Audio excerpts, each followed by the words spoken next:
यहां तक अपना निर्जरा का प्रकरण पूर्ण हुआ। सभी को क्लियर है अच्छे से?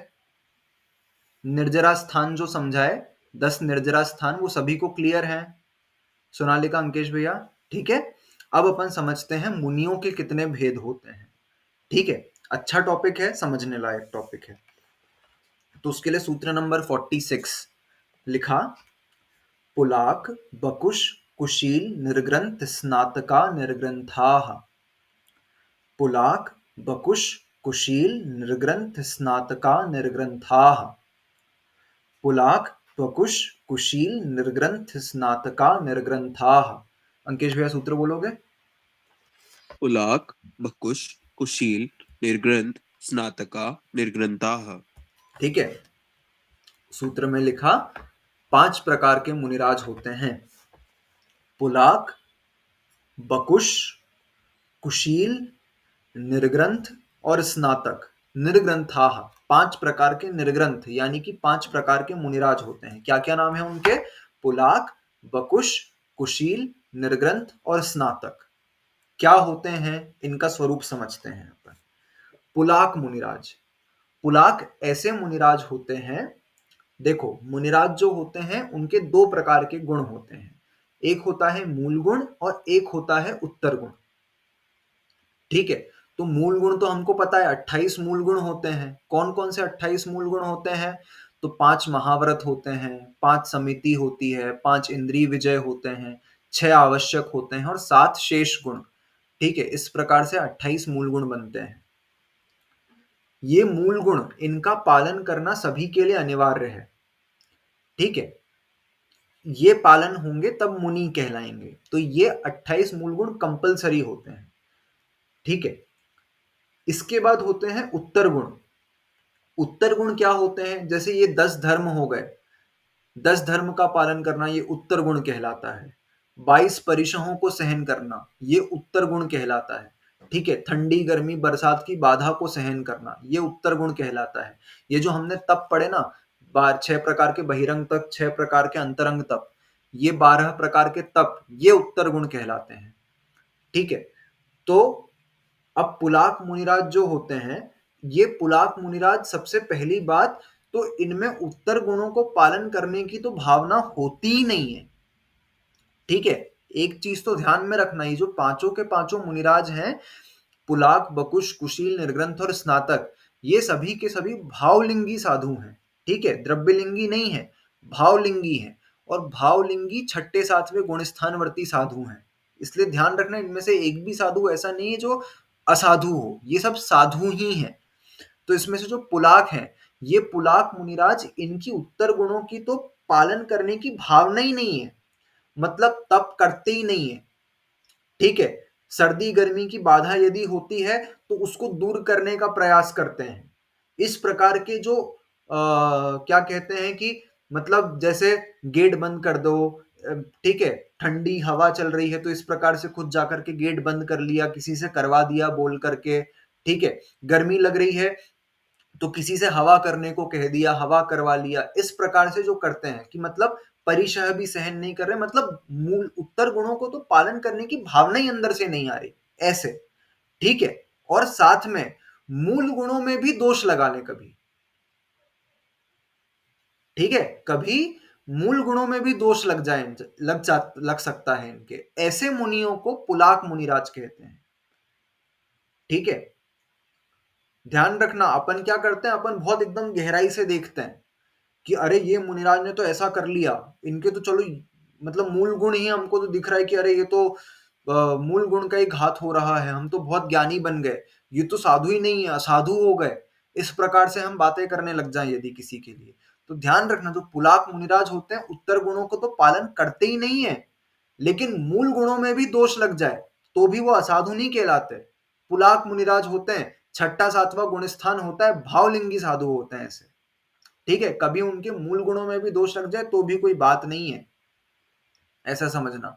यही क्वेश्चन एक बार पूज्य शीतल सागर जी महाराज ने प्रमाण सागर जी से किया था। तो उन्होंने कहा था कि मतलब प्रमाण सागर जी, क्वेश्चन तो बाद में बताऊंगा जब अपन आगे की चीज करेंगे। उन्होंने एग्जाम्पल दिया था बाली मुनिराज का। ठीक है, तो बाली मुनिराज की कथा आती है कि रावण ने क्या करा, उनका मतलब पूरा का पूरा जो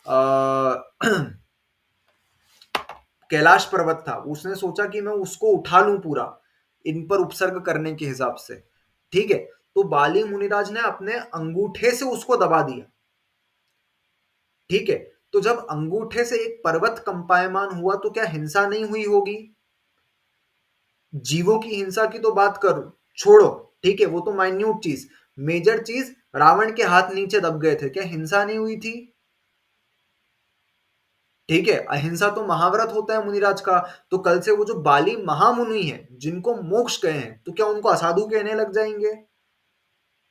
वो तो रिद्धिधारी मुनि थे, मतलब वो तो पुलाक बकुश में भी नहीं आते रिद्धिधारी मुनि। ठीक है, जब रिद्धिधारी मुनि से इस प्रकार से हो सकता है, कथानक अपने को प्रामाणिक ग्रंथों में पढ़ने को मिलता है। ठीक है, तो फिर हम कौन जज करने वाले होते हैं कि साधु ने ऐसा कर दिया? ठीक है, तो कभी मूल गुणों में क्वचित कदाचित दोष लग जाता है। ठीक है, कभी दोष लग भी जाता है और उत्तर गुणों का तो पालन ही नहीं करते। इस प्रकार के मुनि जो होते हैं उनको पुलाक मुनिराज कहा जाता है। फिर उसके बाद बकुश। बकुश मुनिराज दो प्रकार के होते हैं, एक होता है उपकरण बकुश, एक होता है शरीर बकुश। उपकरण बकुश वाले जो मुनिराज होते हैं, ऐसे उपकरण बकुश वाले मुनिराजों को अपने उपकरणों से बहुत प्रेम होता है, बहुत राग होता है। ठीक है, उसके प्रति विशेष रुचि लेते हैं। जैसे कमंडल मेरा सुंदर दिखना चाहिए। ठीक है, मेरे को काला नहीं, मुझे तो सफेद कमंडल चाहिए, मुझे सफेद नहीं, मुझे तो लाल कमंडल चाहिए। ठीक है, इस प्रकार की यदि भावना करते हैं तो भी वो मुनिराज ऐसा नहीं कि असाधु हो गए, वो साधु ही हैं, निर्ग्रंथ ही हैं, छठे सातवें गुणस्थानवर्ती ही हैं। ठीक है, ऐसे बकुश, उपकरण बकुश, जैसे किसी मुनिराज ने स्पेसिफिकली अपने लिए, जैसे आचार्य विद्यानंद महाराज जी, ठीक है, उन्होंने साधारण मयूर की पिच्ची नहीं रखते थे, वो हमेशा सफेद मयूर की पिच्ची रखते थे। ठीक है, तो उपकरणों के प्रति जिनको विशेष राग होता है वो बकुश।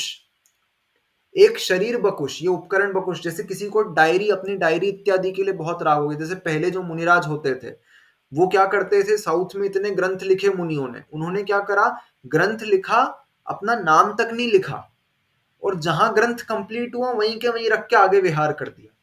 और कभी कोई मुनिराज ऐसे हैं जिनको अपनी रचना से कुछ विशेष प्रेम हो, ठीक है, उनकी डायरी कहाँ है, उनको डायरी एकदम नीट एंड क्लीन चाहिए है, वो कहीं पर बैठे हैं, जो पाटा है उनको एकदम साफ सुथरा चाहिए, आसपास की कंडीशन साफ सुथरी चाहिए, उनकी जिनवाणी प्रॉपरली अरेंज्ड होनी चाहिए। तो उपकरणों के प्रति जो विशेष राग है वो उपकरण बकुश। शरीर बकुश, जिनको शरीर के प्रति विशेष राग है। ठीक है, जैसे कहीं पर मैल इत्यादि लगा तो उनको नहीं, हम अच्छे दिखने चाहिए। ठीक है, उस मैल को साफ करना कि वो अच्छा लगना चाहिए, हमारा शरीर साफ सुथरा दिखना चाहिए, हमारा शरीर अच्छा दिखना चाहिए। ये जो है ये शरीर बकुश, शरीर के संस्कार की चाह रखते हैं वो। ठीक है, साधु ही हैं लेकिन शरीर के संस्कार की चाह रखते हैं। साधु हैं, असाधु नहीं है, ऐसा ध्यान रखना। ये आचार्यों की वाणी है, प्रमाणिक वाणी है। ठीक है, तो बकुश। फिर उसके बाद ये जो है ना स्वरूप, हमने एक मुनियों का इमेज अपने दिमाग में बना ली ना कि एकदम आइडियल व्यक्ति जो बस ध्यान में बैठा हुआ है, वो सोनगढ़ियों की देन है और वहीं तक रहनी चाहिए, उन तक ही सीमित रखनी चाहिए इस बातों को। ठीक है, तो ये तत्वार्थ सूत्र इनको नहीं पढ़ाया जाता क्या, अरे इतनी आत्मा की बात करते हैं? मूर्ख लोगों को कुछ भी पढ़ाओ ये वो सूत्र स्किप हो गए इनके? रिकॉर्डिंग चल रही है तो गलत को गलत कहने में वो नहीं करना। ठीक है, तो आपको जब शास्त्र का इंटरप्रिटेशन अपने हिसाब से ही करना है ना, तो फिर आप मतलब जमीन का आसमान और आसमान का जमीन करने में कुछ नहीं करोगे। पढ़ना चाहिए ना, पढ़ो चीज को, समझो चीज को, लेकिन समझ भी गलत ही रहे हैं और सालों से गलत समझे आ रहे हैं। ठीक है, तो ये अपना बकुश दो प्रकार का। फिर उसके बाद कुशील। कुशील के बाद कुशील दो प्रकार का, प्रतिसेवना कुशील और कषाय कुशील। प्रतिसेवना कुशील ऐसे मुनिराज होते हैं जो मतलब क्या करते हैं, उनके भी उत्तर गुणों का पालन नहीं करते हैं प्रतिसेवना कुशील नाम के मुनिराज। और दूसरी चीज क्या करते हैं, मूल गुणों का पालन एकदम अच्छे से करते हैं, ऐसे नहीं होते जो मूल गुणों का पालन नहीं करे, मूल गुणों में एकदम निर्दोष पालन मूल गुणों का, ठीक है। और उत्तर गुणों में विराधना कर सकते हैं। और प्रतिसेवना कुशील जो होते हैं वो अपने परिवार, जो उनका पूर्व का परिवार था, उस परिवार के प्रति विशेष राग उनको मुनि अवस्था में भी हो यदि, जो अपने, ऐसा शब्द आया सर्वार्थ सिद्धि इत्यादि में लिखा, जो अपने परिवार से घिरे रहते हो, ऐसे मुनिराज, ठीक है। प्रतिसेवना कुशील, जो परिवार से घिरे रहते हो, जिनको अपने परिवार वालों के लिए विशेष राग हो, अथवा ऐसा भी समझना जो अपने संघ से विशेष राग करते हो, अपने संघ को परिवार के समान बहुत बहुत तीव्र राग हो अपने संघ से, ठीक है। तो परिवार मतलब पूर्व का परिवार अथवा संघ इत्यादि, इनसे विशेष राग हो, तब वो प्रतिसेवना कुशील कहलाते हैं, जो मुनिराज अपने परिवार से घिरे रहते हैं, इस प्रकार के प्रतिसेवना, ठीक, प्रतिसेवना कुशील। ये उनका एक प्रकार से क्वेश्चन ये था शीतल सागर जी महाराज का, कि ये जो प्रतिसेवना कुशील और ये सब बताए हैं, ये सब क्या होते हैं, मतलब उपकरण आदि के प्रति विशेष राग, परिवार से घिरे नहीं, ये सब परिग्रह है। और एक तरफ मुनियों को बोला कि इनके परिग्रह नहीं होता, तो फिर इनको सच्चे उनकी कोटि में कैसे लिया, ठीक है। तो फिर उन्होंने कहा था कि वो जो कथन है ना कि साधुओं के पास तिल तुष मात्र भी परिग्रह नहीं होता, वो उनकी ध्यान अवस्था का कथन है। आप हर चीज को मतलब सब जगह अप्लाई नहीं कर सकते हो, ठीक है। जब वो सामायिक में लीन हो, तब आप देखो उनके प्रति, चीजों के प्रति कितना ममत्व भाव है, ठीक है। व्यवहार की दृष्टि अलग होती है और निश्चय की दृष्टि अलग होती है। आपने निश्चय की दृष्टि को सब जगह अप्लाई करते चले जाओगे, ठीक है, तो फिर आप लौकिक व्यवहार भी नहीं निभा पाओगे, ऐसा समझाया था, ठीक है। तो ये प्रतिसेवना कुशील मूल गुणों का पालन एकदम अच्छे से करते हैं, उत्तर गुणों की विराधना हो सकती है और अपने परिवार से घिरे रहते हैं, ऐसे प्रतिसेवना कुशील, अपने परिवार के प्रति विशेष राग रखने वाले। कषाय कुशील, कषाय कुशील 10वें गुण स्थानवर्ती, जिनके सूक्ष्म कषाय का उदय है, सूक्ष्म लोभ का उदय है, वो 10वें गुण स्थानवर्ती कषाय कुशील नाम के मुनिराज होते हैं, ठीक है। फिर निर्ग्रंथ, निर्ग्रंथ ऐसे मुनिराज होते हैं जिनका मोहनीय कर्म पूरा का पूरा क्षय हो गया, ठीक है। तो कौन से गुण स्थान में मोहनीय कर्म क्षय होता है, 12वें गुण स्थान में,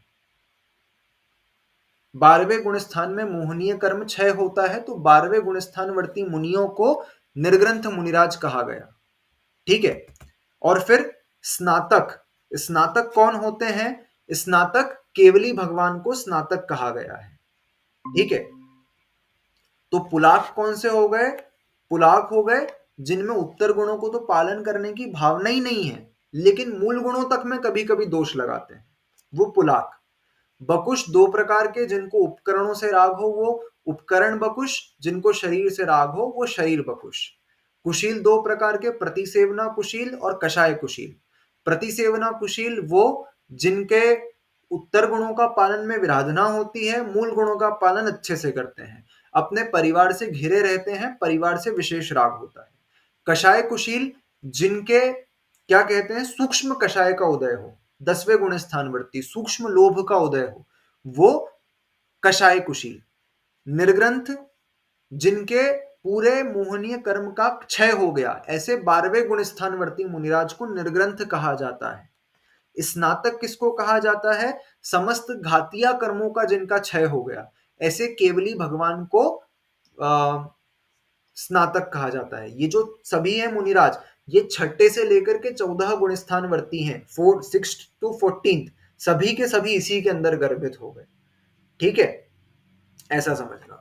अब इनमें डिफरेंशिएशन किस बेसिस पे करा, तो उसके लिए अगला सूत्र लिखा, संयम श्रुत प्रतिसेवना तीर्थलिंग लेश्योपपाद स्थान विकल्पतः साध्याः।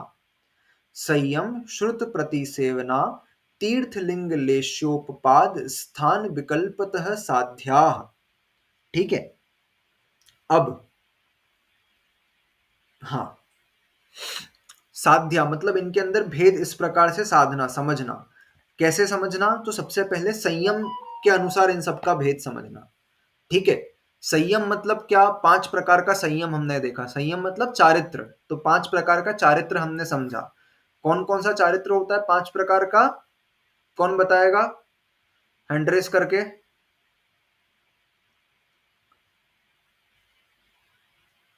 एक को भी याद नहीं है? एक मिनट ध्यान वो तो दे मेरा। संयम चारित्र ऐसा नहीं कुछ नहीं था नहीं, क्या? 5 प्रकार का चारित्र होता है। एक बता रहा हूं मैं, सामायिक। आगे के बताओ। सामायिक, छेदोपस्थापना, परिहार, विशुद्धि, सूक्ष्म सांप्राय, यथाख्यात, मिति, चारित्रम। ये सूत्र पढ़ा था, हाँ, याद नहीं हाँ, है। है ना? इसी का है, 9th का ही है। 9th अध्याय का ही है, मतलब हाँ, इतनी जल्दी जल्दी नहीं भूलना। ठीक है। तो 5 प्रकार का संयम या 5 प्रकार का चारित्र होता है। तो सबसे पहले इनमें संयम के अनुसार भेद करना या चारित्र के अनुसार भेद करना। तो जो पुलाक मुनिराज होते हैं, पुलाक और बकुश और कुशील, कौन से वाले कुशील? प्रतिसेवना कुशील। ठीक है। इनके कौन सा चारित्र होता है? सामायिक चारित्र और छेदोपस्थापना चारित्र। पुलाक, बकुश और प्रतिसेवना कुशील के छेदोपस्थापना चारित्र और सामायिक। जो कषाय कुशील हैं वो 10वें गुण स्थानवर्ती हैं, उनका सूक्ष्म सांप्राय। ठीक है। फिर निर्ग्रंथ जो है वो मोहनीय कर्म का उपशमन क्षय कर लिया उनने, तो उनका यथाख्यात चारित्र है। ठीक है। स्नातक केवली भगवान है, उनका भी यथाख्यात चारित्र है। इस प्रकार से संयम के अनुसार इनमें भेद किया जा सकता है। ठीक है। संयम हो गया। उसके बाद लिखा श्रुत। श्रुत यानी कि इनका श्रुत ज्ञान कितना है, इनको ज्ञान कितना होता है। ठीक है। तो उत्कृष्ट और जघन्य 2 प्रकार से अपन ज्ञान बताएंगे। तो पुलाक, बकुश और प्रतिसेवना कुशील, इनको अभिन्न 10 पूर्व का ज्ञान होता है। अभिन्न 10 पूर्व मतलब जब पूर्वों का अध्ययन करते जाते हैं तो एक 10वां नंबर का पूर्व आता है जिसका नाम है विद्यानुवाद पूर्व। ठीक है। तो जब विद्यानुवाद पूर्व का अध्ययन पूरा होता है तो उस विद्यानुवाद पूर्व में बहुत सारी विद्याओं का वर्णन है। ठीक है। वो विद्याओं का वर्णन जैसे ही पूरा हुआ, अध्ययन पूरा हुआ, तो वो विद्या एक मुनिराज के समक्ष आकर के प्रकट हो जाती है और उनसे हाथ जोड़ती हैं कि आपने हमको सिद्ध किया है, हमको स्वीकार करो और हमें आज्ञा दो। ठीक है। तो जब मुनिराज उनको आज्ञा देते हैं, कुछ आज्ञा देते हैं, तो तत्क्षण वो मुनिराज मिथ्या दृष्टि हो जाते हैं। ऐसे मुनिराजों को भिन्न 10 पूर्व का ज्ञाता कहा जाता है। लेकिन जो पुलाक, बकुश और प्रतिसेवना कुशील है, ये अभिन्न 10 पूर्व के ज्ञाता हैं। इन्होंने विद्या प्रकट होने के बाद यदि हो भी जाती है तो विद्या प्रकट होने के बाद भी वो उसको आज्ञा नहीं देते, वो अपनी मुनिचर्या में दृढ़ रहते हैं। तो इनका उत्कृष्ट ज्ञान कितना हो सकता है? इनका उत्कृष्ट ज्ञान हो सकता है अभिन्न 10 पूर्व जितना। जघन्य कितना होता है? तो जघन्य मैंने बताया, जो अष्ट प्रवचन मात्रिका, जो उनको आचार संहिता है उनकी, जो उनके आचार है कि कैसे रहना है, कैसे 28 मूल गुण का पालन करना है, 5 गुप्ती, 5 समिति, 3 गुप्तियों का जो ज्ञान होता है, यही मुनिराज के होता है कि जीवों की रक्षा कैसे करनी है, यही उनके बेसिक ज्ञान होता है, जघन्य। फिर उसके बाद कषाय कुशील जो है, कषाय कुशील मुनिराज के उत्कृष्ट ज्ञान 14 पूर्वों का होता है। ठीक है। उनको 14 पूर्व तक का पूरा ज्ञान हो सकता है। और कम से कम कितना? तो वही अष्ट प्रवचन मात्रिका। फिर निर्ग्रंथ मुनिराज को उत्कृष्ट ज्ञान कितना हो सकता है? तो उनको भी 14 पूर्व का पूरा ज्ञान हो सकता है। और जघन्य कितना? वही अष्ट प्रवचन मात्रिका। जो स्नातक मुनिराज है, स्नातक मुनिराज को श्रुत ज्ञान होता ही नहीं है, क्योंकि वो केवली है। जब केवल ज्ञान होता है तो मात्र केवल ज्ञान होता है, उसके साथ श्रुत ज्ञान नहीं होता। तो उनको केवल ज्ञान होता है, उनको श्रुत ज्ञान से रहित होते हैं वो। तो संयम के बाद श्रुत, श्रुत के बाद प्रतिसेवना। प्रतिसेवना मतलब वो किस चीज की विराधना कर रहे हैं, किस चीज का खंडन कर रहे हैं, किस चीज को तोड़ रहे हैं। तो पुलाक मुनिराज जो है उत्तर गुणों की विराधना कर रहे हैं, कभी कभी मूल गुणों की भी विराधना कर देते हैं। जो बकुश मुनिराज हैं उनमें शरीर के प्रति, उपकरणों के प्रति राग है, तो वो वैराग्य की, विराग भाव की विराधना कर रहे हैं। ठीक है। जो प्रतिसेवना कुशील है, वो प्रतिसेवना कुशील मूल गुणों का पालन अच्छे से करते हैं, लेकिन कभी कभी उत्तर गुणों की विराधना कर देते हैं। ठीक है। कषाय कुशील, निर्ग्रंथ और स्नातक, ये किसी की भी विराधना नहीं करते, ये पूरा का पूरा उत्कृष्ट चर्या का पालन करते हैं, मूल गुण उत्तर गुण सहित किसी भी चीज की विराधना नहीं करते।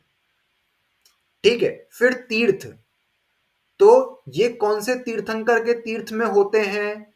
तो सभी तीर्थंकरों के तीर्थ में पांचों प्रकार के मुनिराज पाए जाते हैं। ऐसा नहीं है कि आदिनाथ भगवान के उसमें पांचों पाए जाएंगे और महावीर स्वामी के इसमें 4 पाए जाएंगे, नहीं, सभी तीर्थंकरों के तीर्थ काल में पांचों प्रकार के मुनिराज पाए जाते हैं, तीर्थ। फिर उसके बाद लिंग, सभी के सभी भावलिंगी होते हैं। सभी के सभी कैसे होते हैं? भावलिंगी, छठे गुण स्थान से ऊपर ही होते हैं, भावलिंगी होते हैं। द्रव्य लिंग, तो शरीर में चेंजेस हो सकते हैं, हाइट में चेंजेस, स्किन कलर में चेंजेस, कोई छोटे हो गए, कोई बड़े हो गए, किसी के सहनन में अंतर हो सकता है। इस प्रकार से शारीरिक डिफरेंस द्रव्य में चेंज हो सकता है, लेकिन सभी के सभी भावलिंगी होते हैं। ठीक है, फिर उसके बाद लिखा लेश्या। लेश्या कैसी होती है? ठीक है, तो लेश्या ध्यान से सुनना, जो पुलाक मुनिराज हैं, उन पुलाक मुनिराज के 3 शुभ लेश्याएं ही होती हैं। कौन कौन सी? शुक्ल, पीत, पद्म और शुक्ल, ये 3 लेश्याएं होती हैं। जो बकुश मुनिराज हैं, ऐसे बकुश मुनिराज के 6 लेश्या हो सकती हैं। ठीक है, अपन सोच रहे मुनि हैं, लेकिन 6 लेश्या, कृष्ण, नील, कापोत, पीत, पद्म और शुक्ल, इस प्रकार से ऐसे मुनि के भी कृष्ण लेश्या हो सकती है बकुश, क्योंकि उनको अपने शरीर से, उपकरणों से बहुत राग है, कभी कुछ गड़बड़ हो गया, ठीक है, उपकरण इत्यादि में, तो उनके परिणाम खराब हो सकते हैं, लेकिन भावलिंग ही रहेगा तब भी। ठीक है, तो उनकी 6 लेश्याएं हो सकती हैं। प्रतिसेवना कुशील, प्रतिसेवना कुशील की भी 6 लेश्याएं हो सकती है, जो अपने परिवार इत्यादि से घिरे रहते हैं, उनकी भी 6 लेश्याएं हो सकती है। फिर उसके बाद कषाय कुशील, कषाय कुशील की ऊपर की 4 होती है, कापोत, पीत, पद्म और शुक्ल। ठीक है, और फिर उसके बाद निर्ग्रंथ और स्नातक, इनके परम शुक्ल लेश्या होती है। ठीक है, शुक्ल, परम शुक्ल, ऐसी लेश्या, ये लेश्या के हिसाब से भेद हो गया। फिर उसके बाद लिखा उपपाद। उपपाद यानी कि उनका अगला जन्म कहां होगा, उपपाद, तो उसके लिए भी उत्कृष्ट और जघन्य 2 प्रकार के भेद हो गए। ठीक है, तो अपन पहले उत्कृष्ट समझते हैं। जो पुलाक और पुलाक मुनिराज हैं, वे पुलाक मुनिराज कहां उत्पन्न होते हैं? 12वें स्वर्ग तक उत्पन्न होते हैं। बकुश मुनिराज 16वें स्वर्ग तक उत्पन्न होते हैं। प्रतिसेवना कुशील भी 16वें स्वर्ग तक उत्पन्न होते हैं। ठीक है, फिर उसके बाद कषाय कुशील और निर्ग्रंथ, ये सर्वार्थ सिद्धि तक उत्पन्न होते हैं। ठीक है, प्रतिसेवना कुशील और कषाय कुशील और निर्ग्रंथ। अब देखो, अपन ने निर्ग्रंथ का गुणस्थान कौन सा पढ़ा था? क्षीण मोह। ठीक है, अब अपन ने गुणस्थान में समझा था कि जिसका क्षीण मोह होता है वो तो उसी भव से मोक्ष जाता है, तो फिर अब उत्पन्न सर्वार्थ सिद्धि में कैसे होगा? इसका उत्तर यह है कि इसके हिसाब से अपन देखें यदि, तो निर्ग्रंथ जो हैं वो 11वें गुण स्थान में भी हो सकते हैं, क्योंकि 12वें वाला तो अब जन्म लेने ही नहीं वाला है, ये पक्की बात है। जब सर्वार्थ सिद्धि में इसकी टीका करी और उपपाद के बारे में लिखा, तो उन्होंने लिखा कि सर्वार्थ सिद्धि में भी निर्ग्रंथ मुनिराज उत्पन्न हो सकते हैं। तो मतलब वो 11वें गुण स्थान में यदि मरण होगा तो सर्वार्थ सिद्धि में उत्पन्न हो सकते हैं। ठीक है, इसीलिए 11वें में भी उसको स्वीकार करना चाहिए। निर्ग्रंथ कौन से गुण स्थानवर्ती होते हैं? 11वें और 12वें। ठीक है, और स्नातक जो हैं वो सीधे मोक्ष ही जाते हैं, वापस नहीं आते।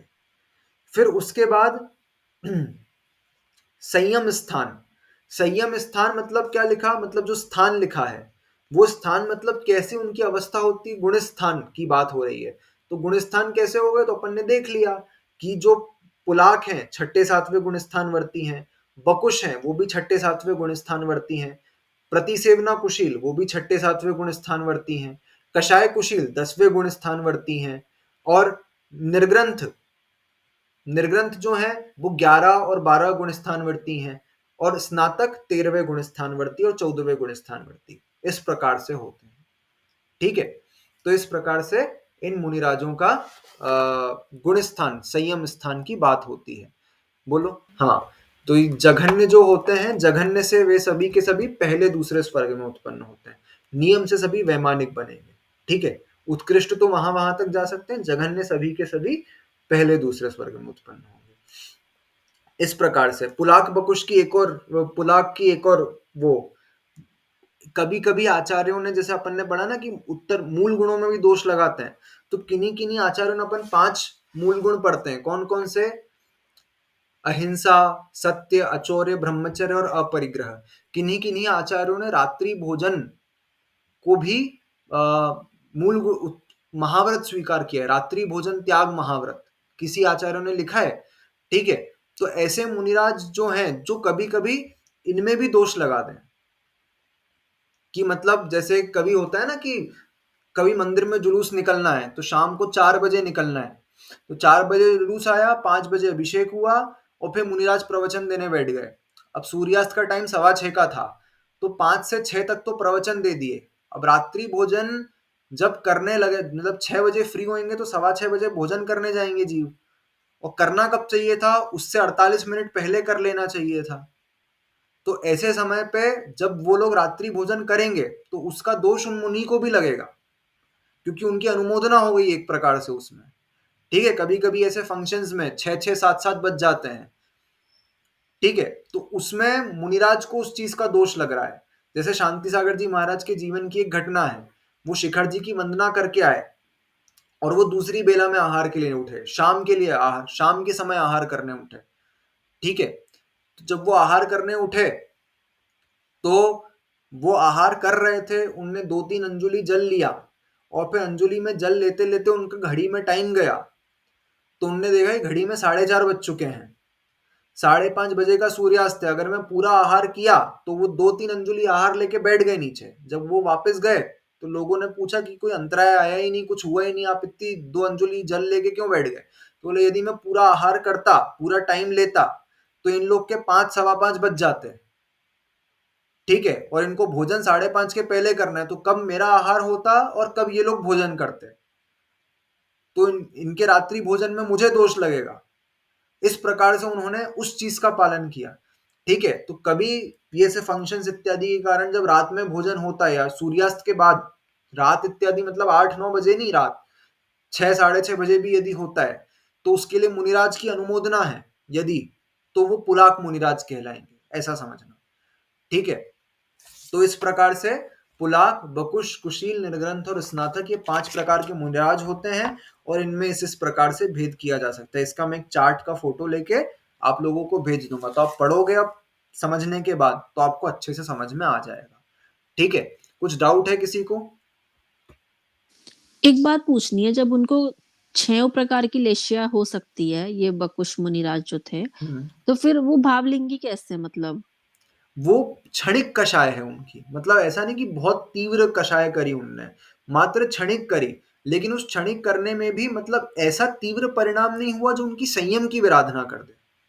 ठीक है, हमको ऐसा लेकिन लगता है। जैसे किसी को अपने कमंडल से अपनी पीछी से बड़ा प्रेम है ना, तो वो तो उनको 24 घंटे ही उसमें रहेगा कि मेरी पीछी कहाँ है या समथिंग लाइक दैट। हाँ, तो फिर वो तो फिर भावलिंगी कैसे? तो मतलब ये नमन करने योग्य हैं वे सभी साधु? वे सभी साधु नमन करने योग्य हैं, क्योंकि उससे राग होने के कारण उनका संयम नहीं खत्म हो रहा, वो अपने मूल गुणों का पालन अच्छे से कर रहे हैं। क्या बोलते हैं, बकुश मुनिराज है, वे अपने मूल गुणों का पालन जितना हो सकता है उत्तर गुणों का पालन कर रहे हैं। तो इस कारण उस चीज में राग होने के बावजूद वो अपने व्रतों में दोष नहीं लगा रहे।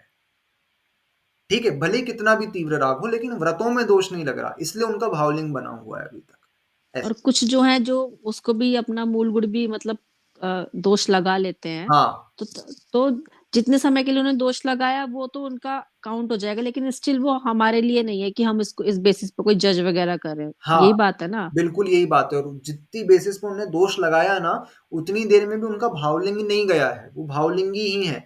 और यदि दोष पता रहता है उनको, कभी गलती से लग गया, कुछ हो गया, परिस्थिति जन्य लग गया, तो उसका प्रायश्चित, मैंने बोला ना, छेदोपस्थापना चारित्र होता है। जैसे ही उनको उस चीज का ज्ञान हुआ, वो तुरंत के तुरंत अपने व्रतों में वापस से स्थिर हो जाते हैं। उनका सामायिक और अब यहाँ पे छेदोपस्थापना। हाँ, यहाँ पे क्वेश्चन ये है कि कुछ मुनिराज हैं एट प्रेजेंट जिनके हाँ, अपन नाम नहीं ले रहे, but they are using lift, they are using toilets हाँ, तो एक्सेट्रा, जब उन्हें अपन पता भी है कि हाँ, नहीं करना चाहिए। तो फिर ऐसे केस में क्या करें? ऐसे केस में मतलब ये जो है व्रत, मैंने क्या बोला, कभी-कभी मूल गुणों को तोड़ते हैं। अतिचार, अनाचार बन जाए तो फिर वो गलत हो जाता है। फिर वो व्रतों को भंग करने वाला होता है, ऐसा समझना। ठीक है? ओके, हाँ, हाँ। है ना? अतिचार तक ठीक है, अतिचार अनाचार नहीं बनना चाहिए कि रेगुलर गलती होने लग जाए, अपन ने ढील दे दी। ये जो है ये मतलब अपवाद मार्ग है, राजमार्ग नहीं है ये, ऐसा। ठीक है? इस प्रकार से समझा अपन ने। तो अपना इस प्रकार से 9वां अध्याय पूर्ण होता है। सभी को इस जो अपन ने पढ़ा आज क्लियर है अच्छे से? ज्यादा टाइम हो गया सभी का, है ना? उत्तम, क्षमा। ठीक है, अपना 9वां अध्याय पूर्ण हुआ। अपन अब 10वें अध्याय का स्वाध्याय प्रारंभ करेंगे। अपन जिनवाणी स्तुति के लिए हाथ जोड़ेंगे सभी। शास्त्र पठन में मेरे द्वारा यदि जो कहीं कहीं प्रमाद से कुछ अर्थ वाक्य पद मात्रा छूट गई, सरस्वती मेरी उस त्रुटि को कृपया क्षमा करें और मुझे कैवल्य धाम में मां विलंब धरें। वांछित फलदात्री चिंतामणि सदृश मात्र तेरा, वंदन करने वाले मुझको मिले पता मेरा। बोधि समाधि विशुद्ध भावना आत्म सिद्धि मुझको मिले और मैं पा जाऊं मोक्ष महासुख को। द्वादशांग जिनवाणी मातेश्वरी की जय। सभी का अच्छा करेंगे। मैं कर लूंगी, हाँ।